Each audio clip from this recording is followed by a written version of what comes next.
お寿司の魅力は、日本の文化が寿司一貫に全て詰め込まれてるって思うんですよね。お魚も日本近海で取れた最上級の魚を使って、わさびもやっぱり海外にはなく日本独自のわさびで、お米も日本の綺麗なお水で棚田で作られたお米にお酢の製法、お醤油の製法、みりんとか酒、すべて日本の文化しか詰まってないっていうところにすごく魅力を感じてて、基礎を大事にするっていうのが僕のモットーですね。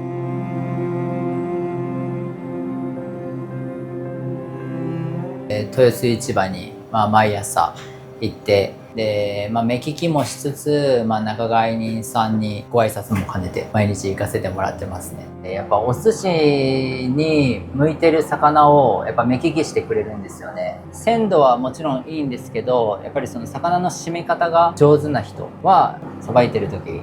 はもう全然違いますね。逆に新鮮すぎる魚、今まで生きてましたみたいなやつはもうお寿司に向かないんで、うちのお店に合ったお魚をちゃんと選んでくれる仲買人さんとの関係性もすごく大事にしてます。何が違うかっていうより、ちゃんと江戸前寿司を貫き通してるのにフォーカスを当てるようにしてますね。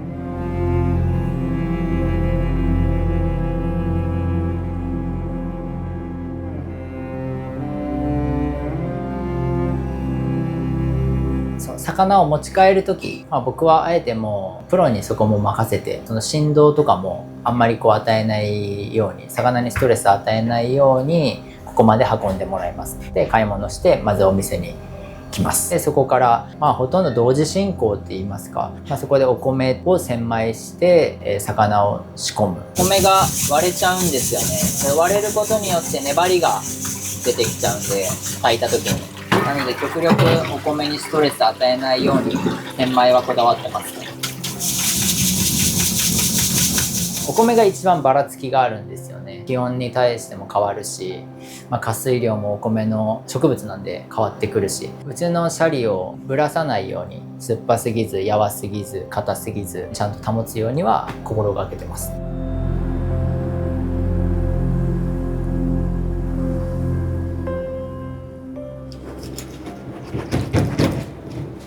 今日ね、買った魚を今日使うことはうちはないんで、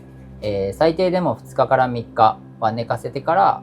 使っていきますね。ドライエイジングすると、魚が持ってる水分が臭みの元なんで、この余計な水分を魚から抜いてあげて、旨味だけを凝縮させてあげるっていう作業になりますね。刺身とか海鮮丼にする分には、すごく新鮮なフレッシュな魚を使った方が僕は美味しいと思うんですけど、やっぱりこの江戸前寿司の赤酢を使ったシャリとバランスが合うのは熟成したお寿司だなと。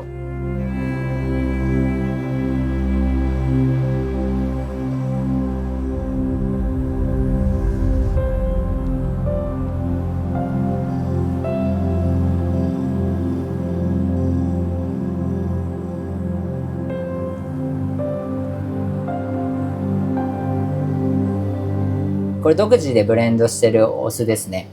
赤酢が1種類と、米酢が2種類の3種類でブレンドしてます。で、お塩はミネラル 100% のお塩と、あとお砂糖は、和三盆で味を整えてます。お米を極力潰さずにお酢を一粒一粒コーティングさせるっていう。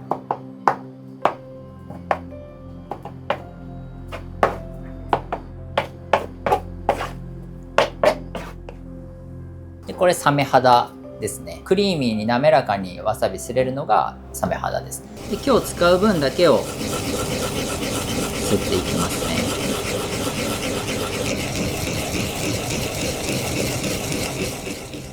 道具にこだわってるから美味しいものが提供できてるんじゃなくて、例えばいつも同じサメ肌を使ってるけど、わさびをする感触、食感で何か異変に気づかせてくれるものなんですよね。自分が選んだものをだんだん自分のものにしていくって感じです。だからこれも新品の時よりも今の方が馴染んでますし、まな板でも新品よりはこの木のうねり具合でやっぱり切る角度が違ったりとか、こだわって何かを選んでるっていうよりは、こだわらせてくれるための手段みたいなもう何を言われても自分の芯を貫き通すようには心がけてますね。自分の思うような仕込みができなかったとか、体調管理であったりとか、そういうのを言い訳にせずにお寿司を握る作るのが好きだからやってるっていうお客さんの美味しいっていう言葉をこういただきたいからやらせてもらってるっていうのをこう芯をぶれずに